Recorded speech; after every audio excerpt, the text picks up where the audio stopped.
Social media is kind of like a dirty high.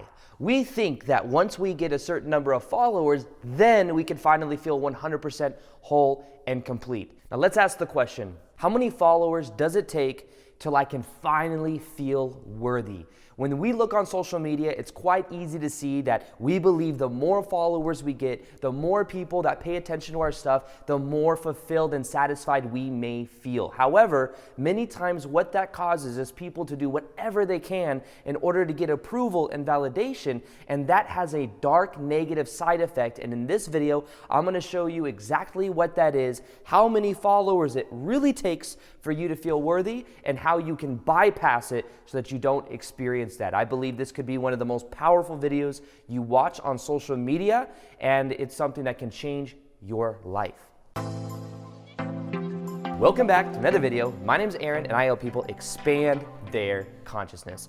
Now in this video, I'm going to be sharing with you understanding the comparison trap on social media. All right, now I'm not saying any of this to brag or anything, but just so you know, I know what I'm talking about. I've been on YouTube for about 3 years now. I have one of those play button things over there. I have a camera set up in my house. I have cameras set up on different parts of my house because I do a lot of filming, and I've been doing this for a while. So first off, just know that I've been doing this. I'm talking from experience when I share the stories from my own life on this, and also it's just something to understand that what I'm saying I think can save you a lot of time. My social media journey started back in 2017. I was making videos once a week on YouTube, and I just didn't feel like I was really where I really wanted to be. I was working a 9-to-5 job selling women's shoes, and I decided in a moment that I wanted to be a full-time YouTuber, and I wasn't going to sit with the old reality of going to a job I didn't like anymore. So I said, no matter what, every day for the next year, or pretty much going forward, I'm gonna make a video a day until I'm a full-time YouTuber. So I told myself that, and what I did is I ended up going for it. So I worked that 9-to-5 job. I'd get up in the morning, I'd go to it. When I got off, I would film a video, schedule a video to go out the next day, edit it, everything, and then there it would go. So I was very busy doing that, and over the course of a couple months, my channel went from 3,500 subscribers. About a month into it, 3 weeks into it, I had a video that went viral. That was this video right here. That video got like 200,000-300,000 views within the first couple weeks, and that took my channel from about 3,000 subscribers all the way up to over 20-something thousand subscribers. So that started to gain momentum for me, and that's when it started to happen to where I started to feel the validation of growing on social media or YouTube. What happened is a few months after that, I started to grow, started to gain momentum, and I learned that I could do a couple different things, start coaching people so that I could go full-time on YouTube. So that's exactly what I began to do. In August of 2017, after about 5 or 6 months of making daily videos, I was able to quit my job working at Barney's New York in women's shoes, and I went full-time on YouTube. Now, I remember that in my mind, I had it, and I thought that once I hit 100,000 subscribers on YouTube, I would then finally feel worthy. It was just this idea in my head. It was my first ever goal on YouTube numbers-wise, and I remember thinking that and then going to bed one night. I was at about 90-something thousand subs. I went to Sedona about a month earlier and made a video on 5 things you must give up to raise your vibration instantly. I'll go ahead and link that right here as well so you can see that thumbnail. And that video ended up going viral as well. So that took my channel up to about 97,000 subscribers. And I went to bed one night and I woke up the next morning and I was at over 100,000 subscribers. I thought it was gonna take a couple weeks longer than it did, but I had that other video, that Raise Your Vibration video, go viral. And when it did, it took me from 3,000 or 4,000 subscribers pretty much overnight. And I woke up at 100,000 subs. And I remember thinking to myself, yes, I finally hit it. And that feeling lasted until about the time I went to the gym that day. Literally, I was at the gym on the bike doing a warm-up for a workout and appreciating, grateful that it hit 100,000. There was a goal I wanted to hit and it would finally happen. And what happened after that was a little bit disappointing. I realized that even though I had gone from 0 or 3,000 subs to 100,000 subs, and even though I was doing what I love, making videos, part of me still felt like it wasn't all it was hyped up to be. Part of me still felt like there was something missing. And I was like, this feels just like it did at 90,000 or 80,000 or 70,000. There was no different in feeling from going from 0 to 100,000 subscribers on YouTube. And shortly what I noticed after that is after hitting 100,000 on YouTube, I thought about it, I appreciated it for about an hour or two, went to the treadmill, noticed that my life, or that elliptical, the bike thing, and realized that it really doesn't feel any different whatsoever. And in that moment, what the mind do is the mind looked for a higher number. The mind then said, well, what about 200,000? 200,000, it's not just like this one-time thing. 200,000 shows that you can really replicate this over and over again. And think about that. Maybe then you'd have people coming up to you in public and stuff like that. That's where the ego goes with this. And let me tell you, once again, that was what I just kept making videos. Now, let me also say this. I'm making videos because I love making videos and because I want to help people become more aware of who they are. If you haven't subscribed to the channel yet, you could see I have over 1,000 videos showing people how to raise their vibration, how to more consciously create what you want in your life, goals, many different things is stuff that I talk about. I love talking about it. However, there's a dark side to social media to where then once you get tapped into it, it's almost like it's self-perpetual. You feel like you always have to keep up. You feel like you need to always have a video better than the day before. And in my own life, I've noticed this as well, because the more that I try to always get ahead and have a video that's like completely different than the other videos, a lot of times the more I end up resisting the natural process. There was there's a show called Black Mirror. And in this show, there's different episodes that have like different themes. And I've watched a couple of them. They're actually very interesting episodes. Kind of like some of them are more futuristic, and it's on Netflix. And there was this one episode that was on this girl that was going to kind of like a social media contest in a way. She's in a society where everyone has this phone that they rate each other at. So every time you have an interaction with someone, you rate them 0 to 5 stars. And then you have a mass rating of how people see you. And this rating is kind of like a credit score. This rating is kind of like for you to get into certain groups, for you to do certain things, have certain privileges, and the higher your rating, meaning the more people like you, the more that then you feel, the more literally you more worthy you are, and the more privileges and freedom that you have. Now in this, you see people that are literally being really fake and nice to each other just so that they can get more likes on their profile or more likes on their rating. And at a certain point, you see her, she's desperate to get more because she wants to move into this new place, the actress. She wants to move into the new, this new nice apartment building. So she's being really nice to people, and there's like a counselor that helps you, kind of like a credit score counselor, helps you with getting your merit system up, and told her, hey, you're being too desperate. You're being too desperate, and you're trying to, people can feel that off you. They can feel it off you, then they're going to rate you low. And even though that was like, you know, that's a whole show in of itself, but the message and the metaphor behind it is powerful. If we try and are needy for other people's approval, that causes resistance. Many times they won't give it, but also that approval can only come from within. Now, on this journey, what I've realized is no matter how many social media followers you have, your mind will always look for more.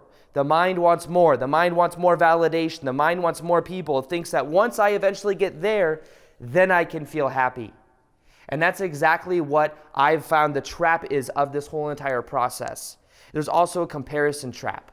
When I first started on YouTube, I was one of only a couple people making content on some of the topics that I talk about. There weren't that many. Now there's a lot more. However, there also has come up certain things that has kind of brought it out, because sometimes people will, in a way, like when you're on social media and you have certain ideas that you share. Now, of course, there's no really original ideas. However, I feel, and I've noticed that some people, they will take the ideas that you put out. And when that happens, it can be very triggering to the ego, very triggering. It's like, well, I came up with this unique idea, this unique title, this unique thumbnail combination, and now you got like 5 other people jumping on it and using it. And in a way, that was something that I had to deal with as well, because there are people that would kind of see what my videos did well and then replicate them And me making the daily videos was kind of like being a guinea pig for people to kind of like figure out what works. Now, social media will bring up a whole bunch of stuff within you. And then what I would do is I'd compare myself to those people that did that, and in a way feel like I had to always keep up and always stay one step ahead in order for me to always kind of remain in the level that I'm at on social media, on YouTube, on Instagram, whatever it is. However, the thing that I've realized is that the feeling of worthiness and validation, it really only comes from within. And once I realize this, once I let it go, once I catch myself, and it's a process, I continue to catch myself trying to go for some type of number and realizing, why am I really doing what I'm doing? I'm doing it because this is who I am. This is what I love doing, because I want to help people, because of the connection that I'm able to make with other people. That's why I share a lot of my journey, even though it sounds vulnerable at times, sharing some things that maybe you guys haven't seen behind the surface. But what happens is the more you are able to tap into your own sense of worthiness and own sense of validation, and really being yourself too. The videos I have that do the best are normally the videos that I'm just being myself. And I had to learn that the hard way, because it becomes very easy to chase views, especially when you start comparing yourself to other people that may be kind of in a way, using similar ideas that you use. So it's like you always have to feel like you get a step ahead. And there's this comparison trap to where it just keeps perpetuating itself. And then I found myself even recently, I'm like, oh, I need to take things to the next level. And knowing that it's not a technique, it's not a certain keyword or a topic. For me to take things to the next level, I just have to be myself more. And as cheesy as that sounds, the more I'm myself, the better I feel. And then the better I feel, the better content I make. That's what I've realized for this process. Now, when it comes to worthiness though, understand this. The more rules we have as to what it takes for us to be worthy, the least likely we are to say it. Now think about this anyways. We have us right here with the neck. And what happens is we have us, and then we give ourselves these rules. These rules that say, I will feel worthy when, and these rules that we have, that we say after that, all have to be check marked in order to happen, must happen in order for us to actually feel that worthiness on the inside. Now the irony is that worthiness already exists. All we have to do is give ourselves permission now to feel worthy. That's the thing. These rules that we have on outside. I will feel worthy when I have 1 million followers, when I have a certain amount of money in the bank, when I have everyone like me. When all of these things happen, then I will feel worthy. But here's the thing. Many times we get caught up in our own sense of worthiness, and these rules don't even make sense. For example, I have a goal of reaching a lot of people and helping them transform their life through the videos I make. So that's one goal, and I have another goal of it subconsciously of everyone liking me. Well, what are the chances that everyone's going to approve of me and give me validation if I'm also having a goal of reaching a lot of people? Thing is the more people you reach, the more likely there's going to be people that don't approve of you, that don't like you. So I had to become aware of this in my own life, and I had to change the way that I internally gave myself permission to feel love and worthiness. And think of this as well. Worthiness, worthy, worth, value. So here's the thing. We normally have a belief system that says, once I get a certain number of social media followers, then I'll feel worthy. Once I have a certain amount of money, then I'll feel worthy. Meaning, once I have a certain number of social media followers, then I'll feel valuable. I'll know that I'm of value. Once I have a certain amount of money, then I'll know that I have value in the world. When instead, if we were to change around the way that we saw this idea of worthiness and knew that I have worthy and value for simply being me, because I'm unique. I have something unique to share.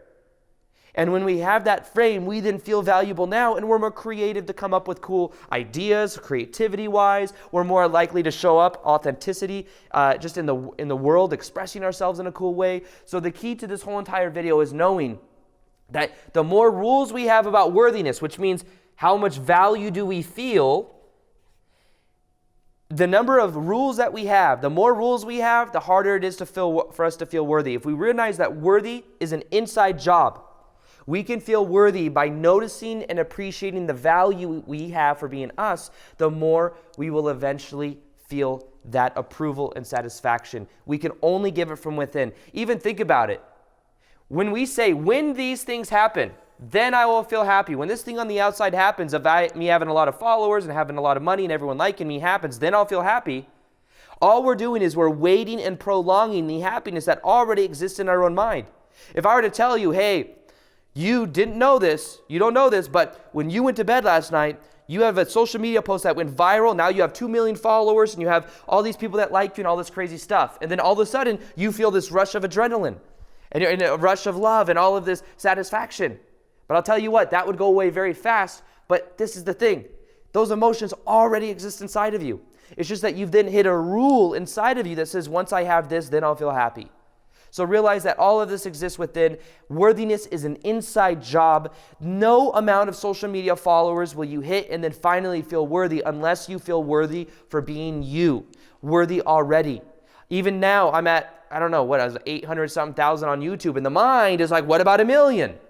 And I know this deep down that once it hits 1 million subscribers, guess what? It's going to feel the exact same as it does now. But dang it, does the ego love to go for it? That's the way it works. The key here is all awareness, becoming aware of that. So if you haven't yet, you can subscribe to my channel. I share 5 to 7 times a week. I make YouTube videos showing people how to become more aware of themselves and all the stuff that you'll see. You'll see more videos in the that I have similar to this as well. Other than that, as always, peace, much love, and namaste.